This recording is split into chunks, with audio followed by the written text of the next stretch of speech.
Shalom jemaat Tuhan, selamat pagi buat kita semuanya. Pada pagi hari ini kita akan menyembah Tuhan. Untuk itu mari siapkan hatimu, mari siapkan kehidupanmu. Kita menyatakan bahwa Dia adalah Allah yang kudus. Dia adalah Allah yang sangat suci. Terima kasih Tuhan.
Hampiri tahtanya yang kudus.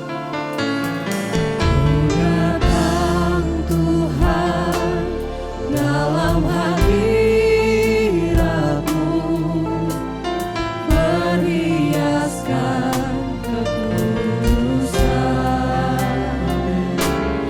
Seluruh surga sujud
nyatakan lebih lagi Tuhan. Amin. Kau Allah yang kudus,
kami puja, Engkau kami sembah Tuhan. Sebab Engkau Allah yang kudus, sebab Engkau Allah yang kudus Tuhan. Oh haleluya, Yesus, Engkau pujian syukur kami Tuhan. Hanya layak bagimu, hanya layak untukmu Tuhan. Haleluya, Engkau kudus Tuhan, Engkau suci, sebab Engkaulah Raja kami yang menebus hidup kami Tuhan. Kami nyatakan Engkau kudus pada pagi hari ini ya Tuhan. Hanya Engkau Allah yang benar, Engkau juru selamat kami yang telah menyelamatkan kami, melepaskan kami dari setiap belenggu dosa Tuhan. Kami bersyukur buat setiap kasih-Mu ya Tuhan, buat setiap kemurahan-Mu yang melimpah atas hidup kami. Pada pagi hari ini Tuhan, kami akan lebih lagi memuji Tuhan, kami akan bersorak-sorai untuk Tuhan, kami akan memuliakan Tuhan. Biarlah hadirat Tuhan nyata atas tempat ini Tuhan, menjamah kami setiap pribadi demi pribadi. Terima kasih Tuhan, kami serahkan ibadah kami ke dalam tangan-Mu di dalam nama Tuhan Yesus Kristus. Kami berdoa mengucap syukur. Haleluya. Amin. Shalom jemaat Tuhan, kita mau bersyukur pada pagi hari ini karena kita punya Raja yang luar biasa, yaitu Yesus Tuhan. Amin. Terpujilah Engkau Tuhan.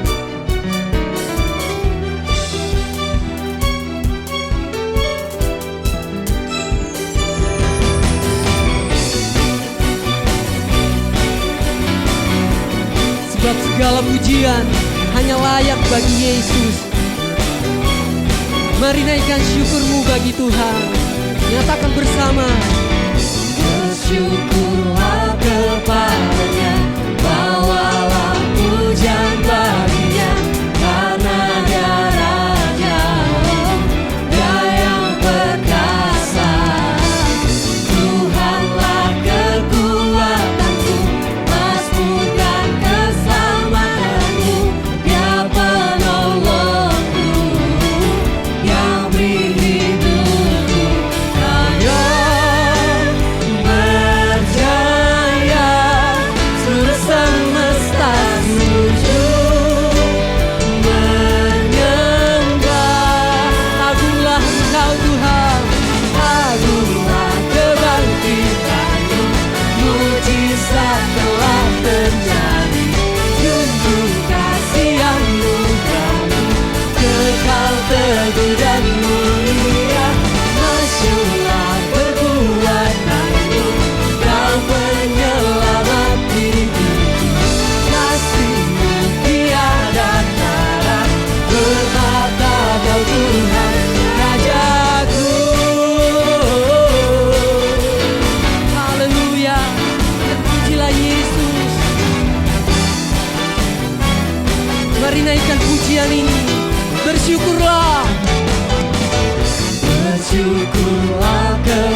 berkuasa atas seluruh bumi.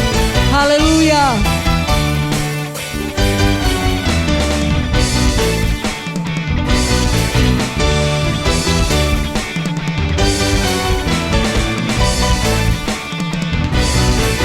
Mari nyatakan bersama-sama, sebab Dia yang berjaya.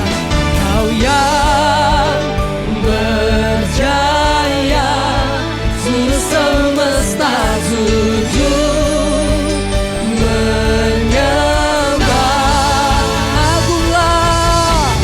Agunglah kebangkitan-Mu, mujizat telah terjadi. Junjung kasih anugerah-Mu, kekal teguh dan mulia.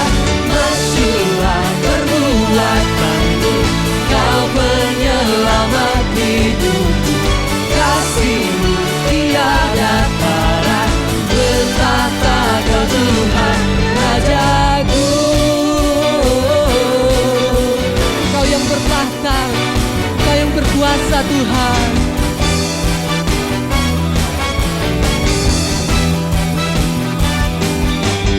Berikan suara-suara yang meriah buat Tuhan kita, karena kita punya Tuhan yang terbesar dan termulia. Amin. Kau terbesar dan mulia, ajaib semua perbuatan-Mu. Benar, Dia yang terbesar. Kau terbesar dan mulia, biarlah semua memuji-Mu.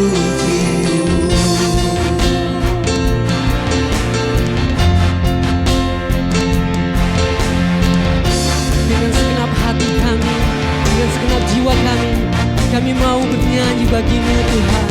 Kami mau memuji nama-Mu. Haleluya.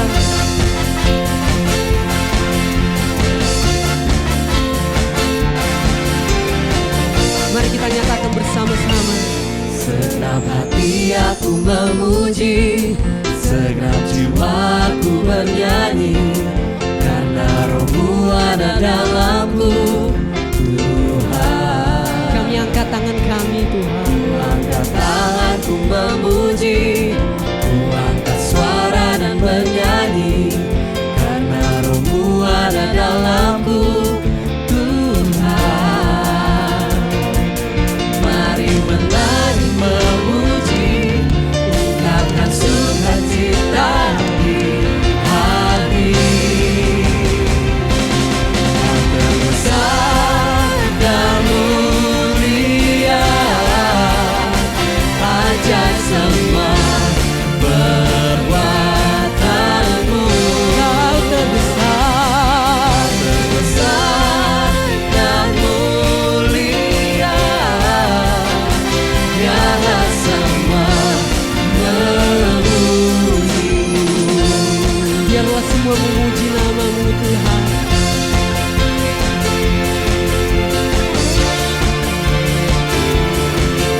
Dengan segenap hati kami mau memuji Engkau. Segenap hati aku memuji, segenap jiwaku bernyanyi, karena Roh-Mu ada dalamku, Tuhan. Kami angkat suara kami Tuhan, kami angkat tangan kami memuji nama-Mu.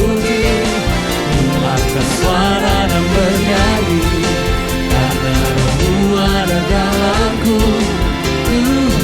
Mari menari buat Tuhan saudara. Mari menari memuji, ungkapkan sukacita di hati. Kau terbesar dan mulia, ajaib semua perbuatan-Mu. Kau terbesar, besar dan mulia,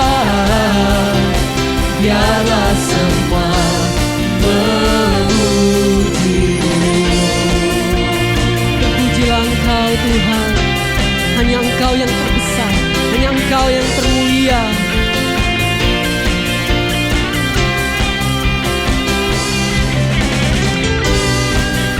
mau nyatakan bersama-sama. Haleluya.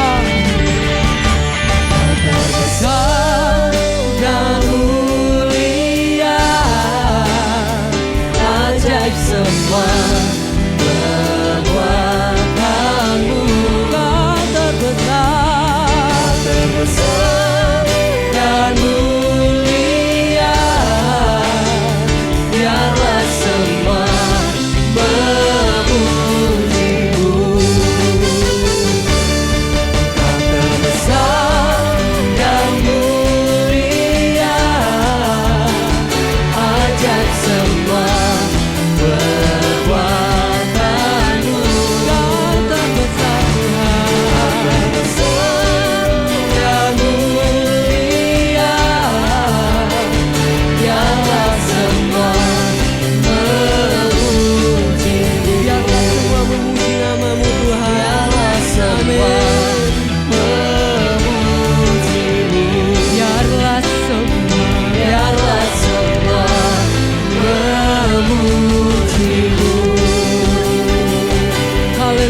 Tuhan, biarlah semua memuji nama-Mu, sebab Engkaulah Tuhan kami. Terpujilah Tuhan.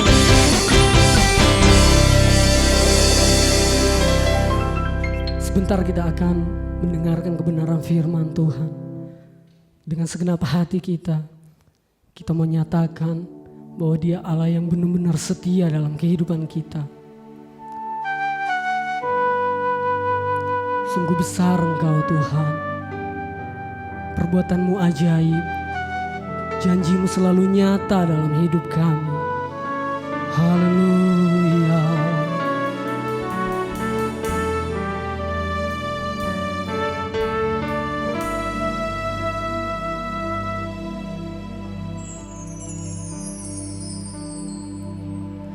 Sungguh besar setiamu, Kau nyatakan bagiku.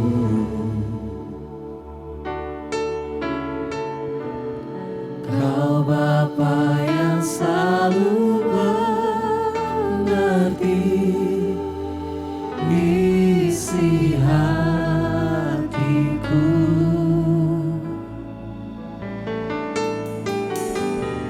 Kemuliaan-Mu Kau janjikan, aku tetap percaya. Ku percaya janji-Mu ajaib, terukir dalam kehidupanku. Berserah di dalam kekuatan-Mu,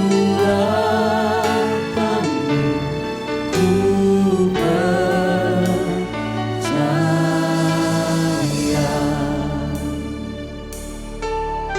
Sebab sungguh besar kasih setia-Mu Tuhan.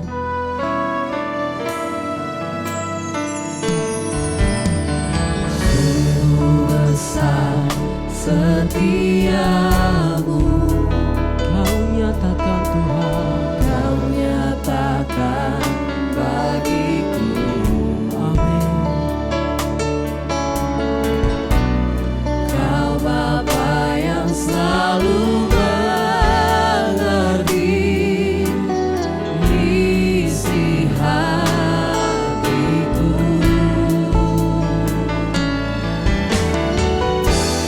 Kemuliaan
pada janji setiamu.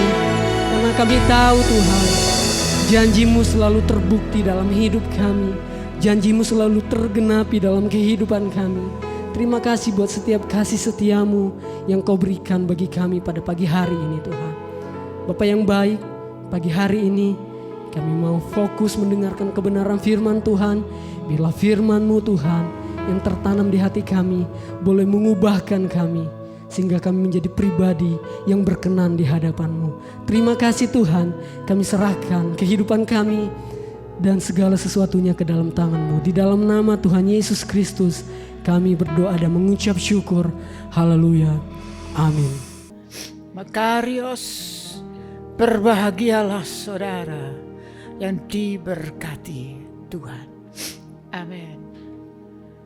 Pada pagi hari ini saudara, mari kita belajar bersama-sama tentang pribadi Allah yang luar biasa. Judul renungan firman Allah pada pagi hari ini adalah The God of What is Left. Allah dari apa yang tersisa. Jadi apa yang ada, yang tersisa. Bukan yang ada, bukan yang masih banyak, no. Yang sisa berapa sih?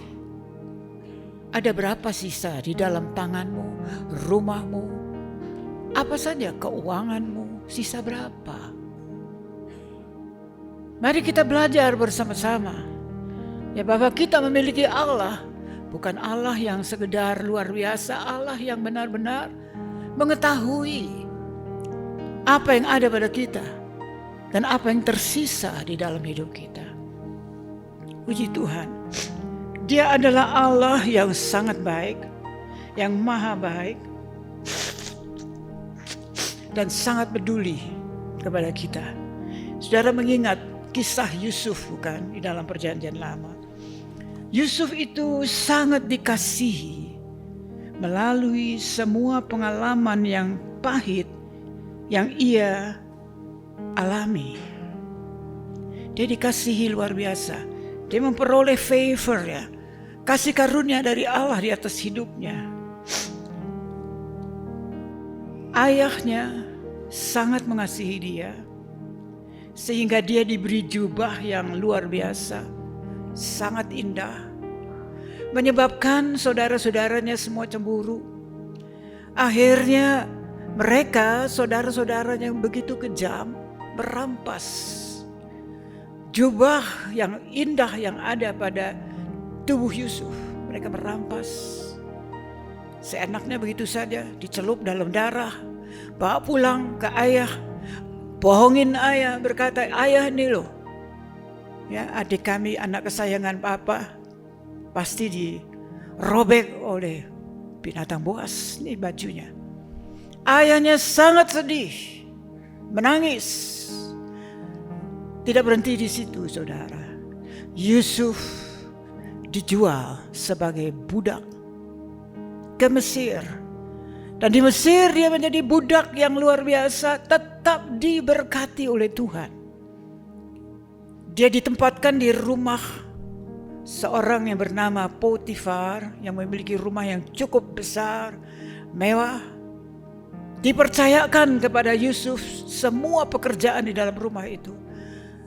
Dan tahukah saudara, sejak Yusuf diberi kuasa untuk mengatur semua seisi rumah tangganya, maka dikatakan oleh firman Allah, seluruh atau seisi rumah tangga Potifar diberkati oleh Tuhan. Bukan sekedar rumahnya, sawahnya, ladangnya, ternaknya diberkati luar biasa. Namun sayang sekali, pada satu hari istri Potifar jatuh cinta kepada Yusuf yang masih muda ini, belasan tahun. Dan yang sangat luar biasa, yang sangat aneh juga, bahwa istri Potifar mengajak Yusuf untuk tidur bersama. Tidur bersama, bayangkan saudara, seorang istri ketika suaminya tidak ada, sedang keluar, dia memaksa Yusuf, ayo tidur bersama aku. Kejam bukan main. Tapi apa yang dikatakan Yusuf? Mari saya akan baca bagi saudara apa yang tertulis di dalam kitab Kejadian. Pasal yang ke-39 ayat yang ke-9. Ketika dia dipaksa oleh istri Potifar, dia berkata demikian. Bagaimanakah mungkin aku melakukan dosa yang sebesar ini dan berbuat dosa terhadap Allah? Jawaban seorang muda, belasan tahun, 17 mungkin gitu, terhadap seorang istri yang kaya raya. Dia menolak bujukan. Dan akhirnya karena dia menolak, istri Potifar merampas lagi jubah budaknya. Kali ini bukan jubah yang bagus, jubah budak. Dirampas. Ya, Yusuf lari. Dia lari tinggalkan istri Potifar. Datang tuannya, suaminya, langsung laporan palsu. Istri Potifar berkata, ini loh, lihat nih. Ya, budak yang kamu sayang benar-benar. Nih, dia berusaha memperkosa saya. Di balik ceritanya. Kejam sekali. Tentu suaminya percaya. Dan suaminya langsung memasukkan Yusuf di dalam penjara. Tapi apakah berhenti di situ, saudara? Di penjara sekalipun, Yusuf tetap memiliki iman kepada Allah dan mengasihi Allah. Memiliki takut kepada Allah. Dia berbuat terbaik di penjara. Sehingga kepala penjara juga sayang sekali sama Yusuf. Heran ya. Yusuf langsung diberi tugas untuk mengatur orang-orang tawanan yang dalam penjara itu. Bukan main, dia disayang sama kepala penjara. Apa yang terjadi? Ada teman-temannya di dalam penjara yang mempunyai mimpi. Satu bermimpi, akhirnya dia langsung dipenggal kepalanya. Yang satu lagi temannya, ya bukan lagi dipenggal tapi dibebaskan dari penjara, dikembalikan ke istana raja dan menjadi penjabat minuman dari raja. Yusuf berpesan kepada temannya ini, kalau kamu sudah ada di dalam istana, bekerja kembali bagi rajamu, jangan lupa ya sama saya. Temannya langsung bilang, oh ya pasti, saya gak akan lupa. Janji bohong belaka. 2 tahun berlalu, Yusuf tidak diingat oleh penjabat minuman raja itu, yang diberi kedudukan kembali oleh raja. Kasihan amat, dia dilupakan. Tapi Allah tidak tinggal diam, saudara. Apa yang dikatakan di dalam firman Allah? Pada satu hari, Raja Firaun bermimpi. Dan akhirnya baru penjabat minuman itu ingat. Oh ya, teman saya di penjara ada, pinter dia. Dia bisa ya mengartikan mimpi. Panggillah Yusuf. Suruh ganti baju, rambutnya, semuanya diatur, dibersihkan, menghadap Raja Firaun. Raja Firaun menceritakan padanya. Raja Firaun berkata, aku bermimpi. Ya, saudara tahu kisahnya, baca saja di dalam Kejadian 39. Sapi yang kurus kok menelan habis dan memakan sapi yang gemuk. Ya. 2 kali. Dan Firaun begitu senang. Langsung Yusuf diangkat menjadi raja muda. Kepada Yusuf diberi perintah, diberi kuasa, kamu boleh lakukan apa yang kamu rasa baik. Yusuf berkata, Tuanku Raja, akan ada kelaparan. Ini akan ada 7 tahun kelimpahan.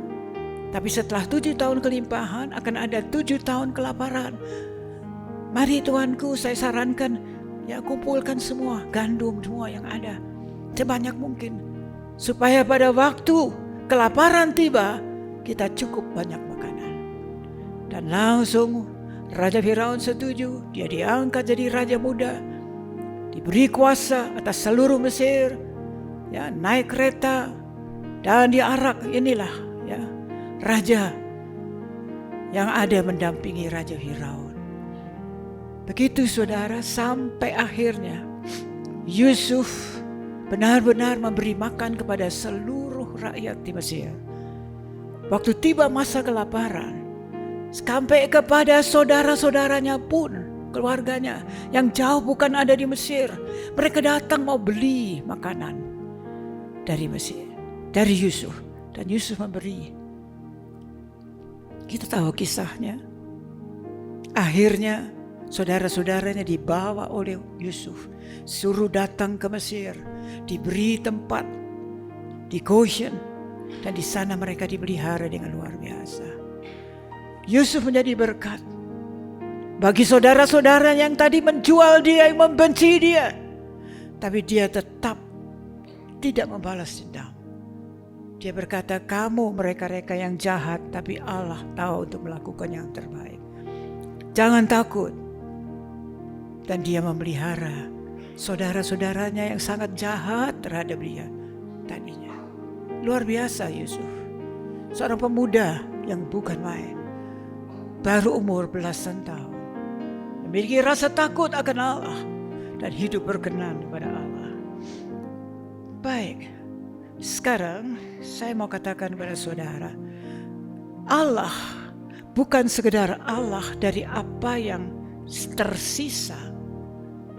Tetapi dia juga adalah Allah dari the Lord, I am the Lord of your loss. Aku ini Tuhan dari apa yang engkau kehilangan. Engkau tak kehilangan apa sih? Sakit ya kalau kehilangan. Kehilangan anak, wah sedih banget. Kehilangan orang tua, sedih banget. Kehilangan istri, apalagi. Kehilangan suami, apalagi. Sedih. Kita kehilangan, loss. Ya. Tapi ingat saudara, dia adalah Allah dari apa yang kita kehilangan. Apa yang kita kehilangan? Dia sanggup menolong. I am the God of your loss. Saudara, aku adalah Tuhan dari apa yang Anda telah kehilangan. The loss is painful. Kalau kehilangan itu, waduh, rasanya sedih ya, sakit. Saudara yang sudah merasa kehilangan apa, orang tua, kehilangan suami, kehilangan istri, kehilangan anak, pasti sedih rasanya. Sedih. Tapi ingat, dia adalah Allah dari apa yang telah kita kehilangan. Jadi jangan khawatir. Ya, walaupun kehilangan itu sangat menyakiti hati. Ya, hal-hal yang buruk kerap kali terjadi. Namun itu bukan berarti bahwa Allah tidak mengasihi kita. Tidak, dia tetap mengasihi kita. Walaupun kita kehilangan. Dan dia membiarkan kita kehilangan suami, kehilangan anak, kehilangan istri, sakit. Tapi dia tetap Allah yang mengasihi kita. Kita baca di dalam 2 Korintus pasal yang pertama, ayat yang ketiga dan ayat yang keempat. Terpujilah Allah, Bapa Tuhan kita Yesus Kristus, Bapa yang penuh belas kasihan dan Allah sumber segala penghiburan. Sumber segala penghiburan. Saya garis bawah itu. Yang menghibur kami dalam segala penderitaan kami. Sehingga kami sanggup menghibur mereka yang berada dalam bermacam-macam penderitaan dengan penghiburan yang kami terima sendiri dari Allah. Saya sambung dengan ayat yang terdapat di dalam 2 Tesalonika pasal 2 ayat yang ke-16. Demikian firman Tuhan. Dan Ia, Tuhan kita Yesus Kristus, dan Allah Bapa kita yang dalam kasih karunia-Nya telah mengasihi kita dan yang telah menganugerahkan penghiburan abadi dan pengharapan baik kepada kita. Siapa yang sanggup memberi penghiburan abadi? kalau bukan Allah? Penghiburan yang kekal, penghiburan abadi. Kenapa? Karena Dia adalah sumber segala penghiburan. Jadi saudara, di dalam kesedihan saudara, kesusahan saudara, dalam apapun yang saudara alami, jangan khawatir, jangan takut, saudara masih memiliki Allah. Allah dari yang tersisa dan Allah yang Anda telah kehilangan, Dia tahu, Dia tetap mendampingi dan menolong saudara. Kita semua ingat kisah Nabi Nuh, bukan? Dalam kitab Kejadian, waktu itu Kejadian pasal 6 dikatakan seluruh dunia, hati manusia sangat jahat, pikirannya jahat semata-mata, sehingga Allah menyesal menciptakan manusia. Bayangkan, Allah menyesal menciptakan manusia. Belum pernah ada. Tapi di dalam Kejadian 6 demikianlah firman Tuhan. Apa boleh buat? Terpaksa Allah mengirim banjir yang melanda seluruh dunia, dan semua manusia yang ada di atas muka bumi hilang lenyap, ditelan oleh banjir. Tapi heran, masih ada sisa. But is left 8 orang yang tersisa, yaitu Nuh bersama istri, anak-anak dan menantunya. 8 orang saja yang diselamatkan, yang masuk di dalam bahtera. Yang lain binasa semua. Air berada di atas muka bumi sampai 150 hari. Gunung yang tertinggi sekalipun diliputi air. Ya. Tidak ada tersisa satu manusia. Binatang pun tidak ada. Heran, kita tahu kisahnya. Saudara baca kitab Kejadian pasal 6. Ada binatang-binatang disuruh masuk ke dalam bahtera. Cukup besar bahtera itu yang Allah perintahkan Nuh untuk bangun. Dan 8 orang selamat. Ketika seluruh dunia binasa. Jangan khawatir saudara. Allah adalah Allah dari apa yang tersisa. Baik, sekarang kita mau baca kisah tentang Raja Daud. Ketika dia ada di Siklag. Kita tahu kisahnya. Istri, anak-anak semua dirampas oleh musuh. Binatang ternak diambil semua. Kota Siklag dibakar. Apa yang terjadi? Kita baca mari. Di dalam 1 Samuel pasal 30 ayat yang ke-6. Dan Daud sangat terjepit karena rakyat mengatakan hendak melempari dia dengan batu. Seluruh rakyat itu telah sedih hati, masing-masing karena anaknya laki-laki dan perempuan. Tetapi Daud menguatkan kepercayaannya kepada Tuhan Allahnya. Daud dan tentaranya, saudara, 600 orang saja. Sangat menyesal, sangat sedih. Karena ketika mereka pulang ke Siklag, mereka lihat Siklag sudah dibakar habis. Keluarga mereka semua diambil oleh musuh. Ternak mereka diambil semua. Mereka kehilangan istri dan anak semua. Siapa yang tidak sedih? Mereka menangis semua. Firman Allah berkata sampai tidak ada lagi air mata. Tidak bisa nangis lagi. Karena begitu sedih. Tapi heran sekali. Ini tentaranya kok tiba-tiba berbalik terhadap Daud. Mau melempari Daud dengan batu. Mau membunuh Daud. Seolah-olah Daud yang bersalah. Padahal Daud tidak salah. Dia hanya merupakan pemimpin mereka.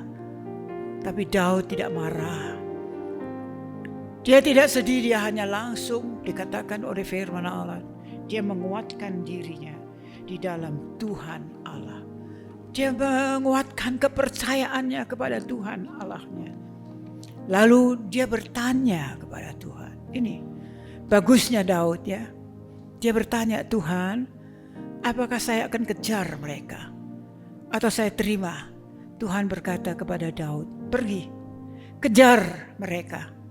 Kamu pasti akan memperoleh kemenangan. Langsung Daud bersama orang-orangnya, mari kita baca di dalam 1 Samuel 30 ayat 13 dan 14. Kemudian bertanyalah Daud kepadanya, budak siapakah engkau? Dan dari manakah engkau? Jawabnya, aku ini seorang pemuda Mesir, budak kepunyaan seorang Amalek. Tuanku meninggalkan aku karena 3 hari yang lalu aku jatuh sakit. Kami telah menyerbu tanah Negeb orang Kreti dan daerah Yehuda, dan tanah Negeb Kaleb dan Siklak telah kami bakar habis. Daud bertanya kepadanya, dapatkah engkau menunjuk jalan kepadaku ke gerombolan itu? Katanya, bersumpahlah kepadaku demi Allah bahwa engkau tidak akan membunuh aku dan tidak akan menyerahkan aku ke dalam tangan tuanku itu. Maka aku akan menunjuk jalan kepadamu ke gerombolan itu.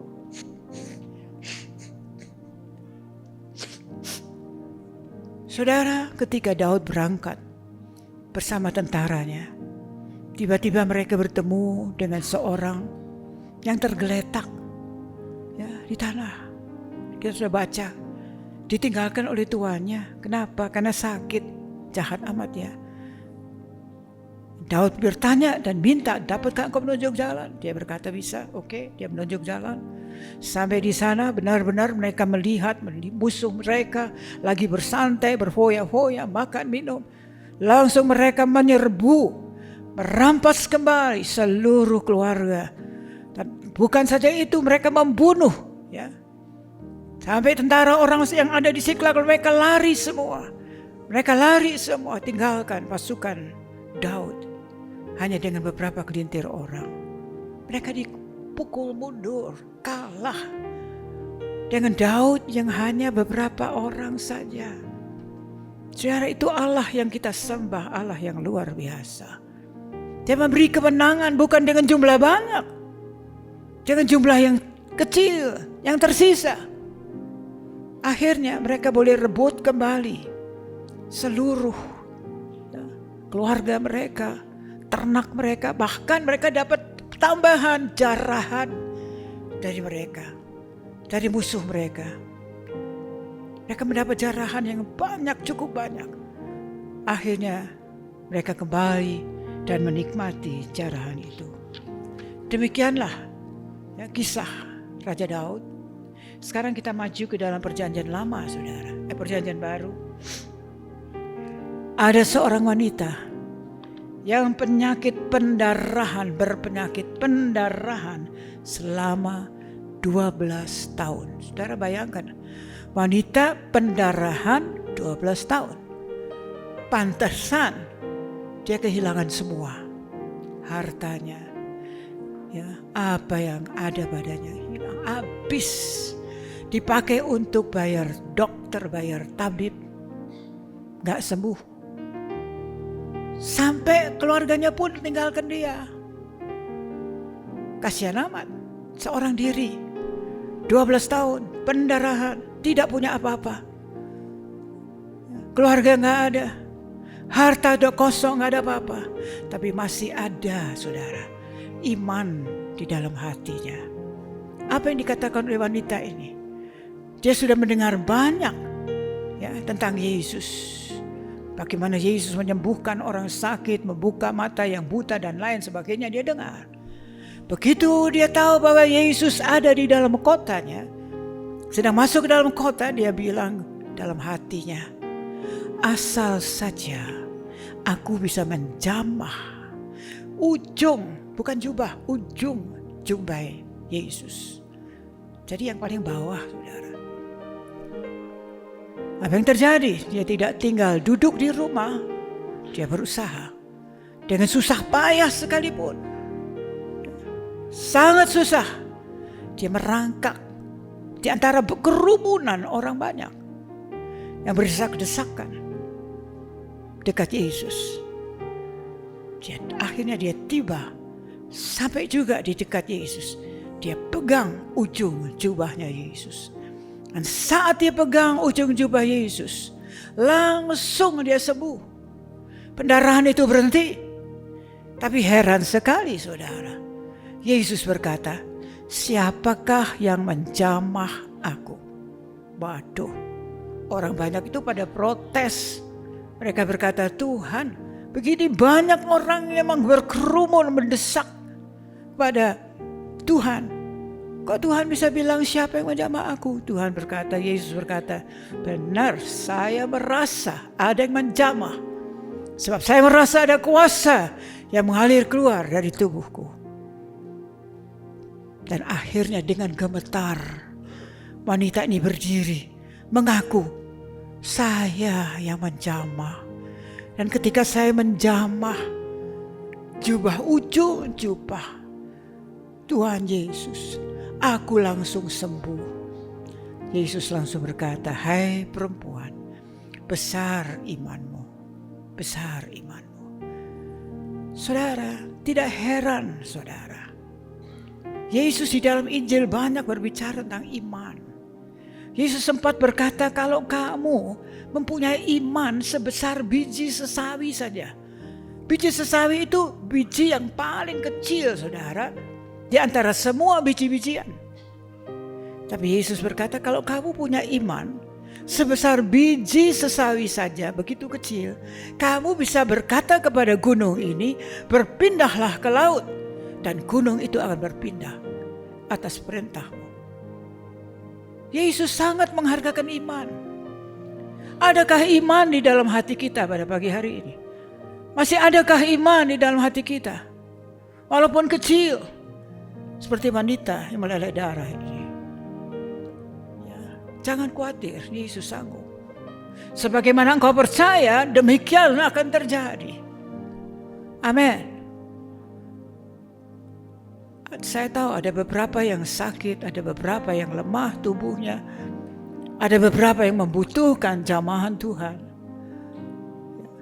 Pagi hari ini mari nikmati, katakan dalam hatimu, saat aku minum tubuh dan darah Tuhan nanti, aku pasti sembuh. Aku pasti sembuh. Saya percaya itu saudara. Ada kuasa di dalam tubuh dan darah Yesus. Miliki iman. Walaupun sekecil apapun juga. Puji nama Tuhan. Sekarang saudara, kita sudah hampir sampai kepada yang terakhir. 2 Raja-Raja 4 ayat 1-7. Saya terahkan saja kepada saudara. Bagaimana seorang janda lagi ditinggalkan oleh suaminya. Lalu punya utang. Didatangi oleh penagih hutang. Dia datang kepada janda ini dan dia berkata, kalau kamu tidak bisa bayar utangku, saya akan ambil 2 anak laki-lakimu untuk menjadi budak saya. Waduh, mendengar ini bagaimana perasaan ibu janda ini.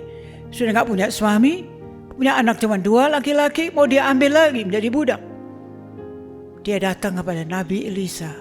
Dia berkata, Tuanku Elisa, tolong saya ditagih oleh penagih hutang. Anak saya mau dibawa menjadi budak. Tolong saya. Langsung Elisa berkata, apa yang ada padamu? Apa yang ada di dalam tanganmu? Kamu punya sisa apa sih? Janda ini berkata, saya cuma punya 1 botol minyak. Elisa berkata, pulang ke rumah. Pergi ke tetangga-tetangga, pinjam botol-botol dari tetangga, botol-botol yang kosong. Ya, lalu masuk ke dalam rumahmu, bawa botol-botol kosong. Masuk ke dalam kamarmu, tutup pintu kamar. Ajak 2 anak laki-lakimu dan tuanglah minyak yang ada di dalam botol. Tuanglah dalam botol-botol yang kosong. Janda itu melakukan itu, dia masuk. Dia tutup pintu kamar, bawa 2 anaknya.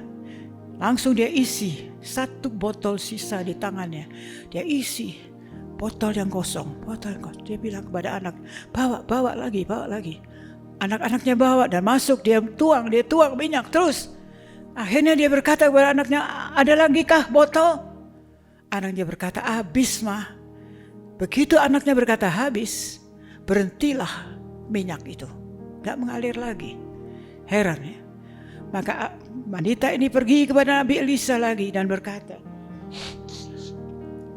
dan berkata, "Pak, saya sudah melakukan itu. Saya sudah mengisi botol-botol." Langsung Elisa berkata, "Pergi, jual minyak itu dan bayar utangmu dengan hasil penjualan minyak itu.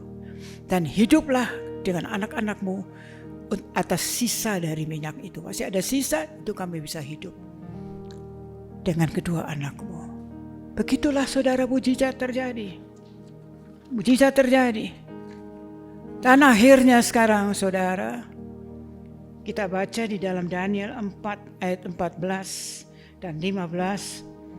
Ia berseru dengan nyaring demikian, katanya, "Tebanglah pohon itu, potonglah dahan-dahannya, gugurkanlah daun-daunnya, dan hamburkanlah buah-buahnya.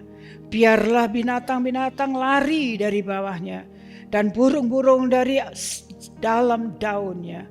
Tetapi biarkanlah tunggulnya tinggal di dalam tanah, terikat dengan rantai dari besi dan tembaga, di rumput muda di padang.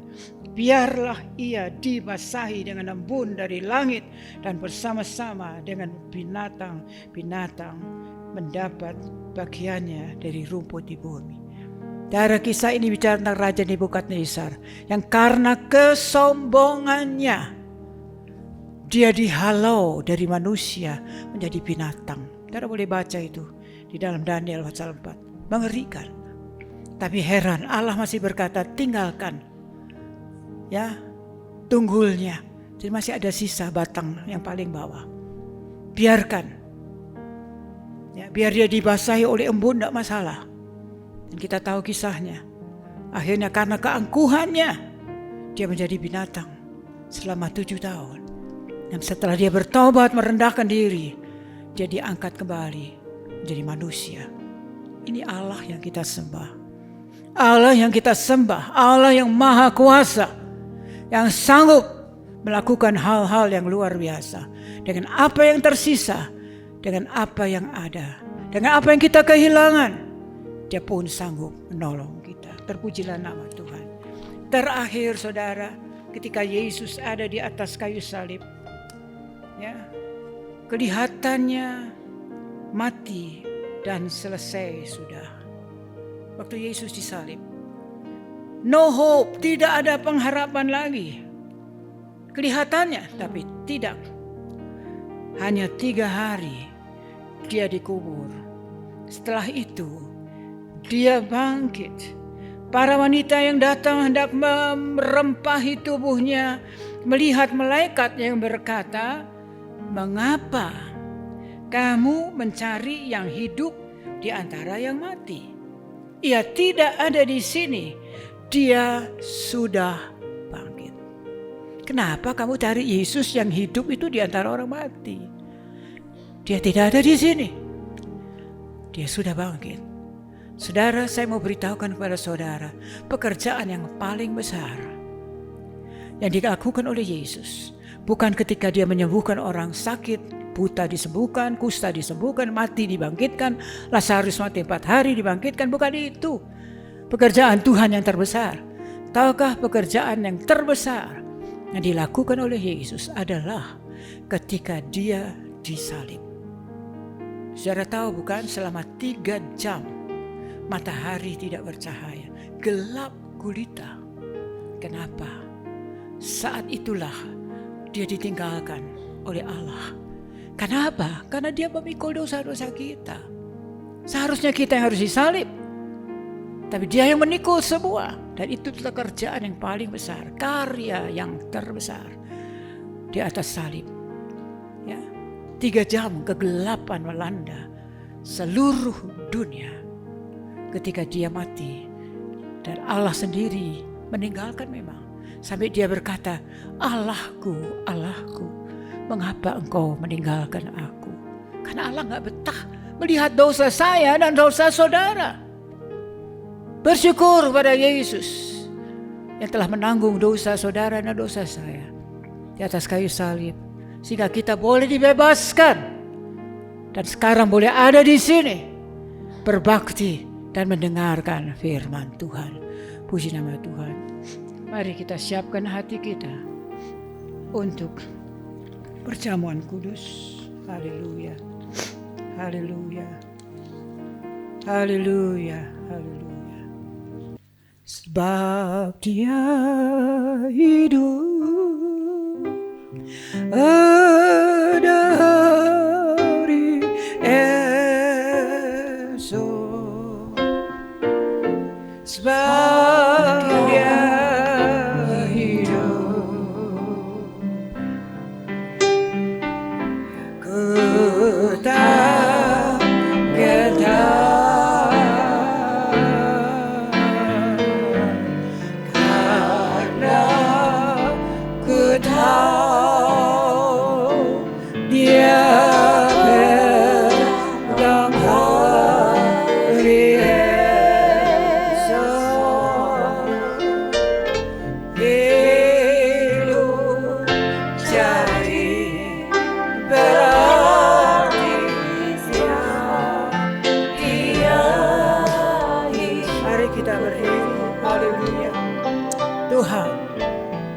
jadi berarti ya Tuhan, karena Engkau hidup. Haleluya.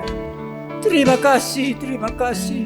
Karya-Mu yang agung di atas kayu salib, yang membuat kami boleh ada pada pagi hari ini, sebagaimana kami ada dan menikmati tubuh dan darah-Mu. Oh haleluya. Yang dipecah-pecahkan bagi kami. Oh Yesus, kami percaya Tuhan, saat kami makan tubuh-Mu ini, kesembuhan mengalir di dalam tubuh kami. Kekuatan yang baru Tuhan kami nikmati. Yang sakit dijamah oleh, disembuhkan. Terima kasih. Terima kasih Tuhan. Terima kasih. Dan ketika mereka sedang makan, Yesus mengambil roti, mengucap berkat, memecah-mecahkannya dan memberikannya kepada murid-muridnya dan berkata, ambillah, makanlah, inilah tubuhku. Mari kita makan bersama dalam nama Yesus.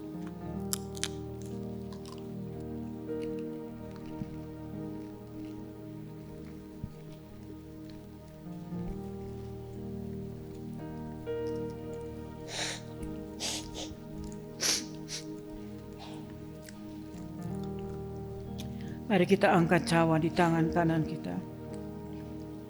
Ya Tuhan, ini darah-Mu yang ditumpahkan bagi kami. Terima kasih.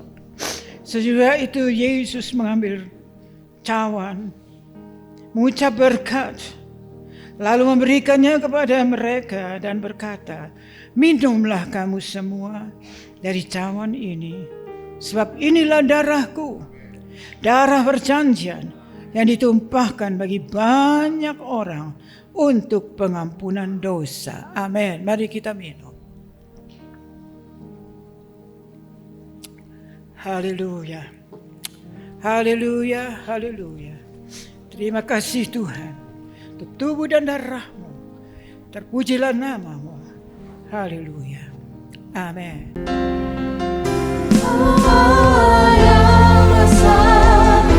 Ajaib dan mulia, Kau Yesus yang selalu membuatku terpesona.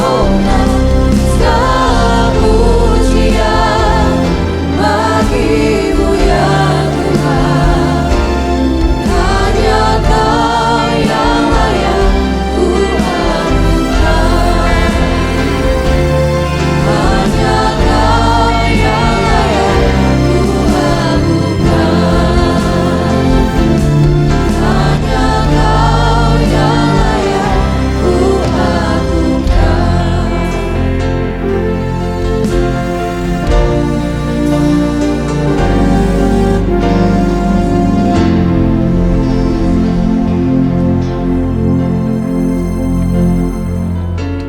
Allah Bapa yang kami kasihi, saat umat-Mu meninggalkan ruangan ini, hadirat-Mu tetap menyertai mereka untuk memberkati setiap rumah tangga mereka, seluruh anggota keluarga mereka.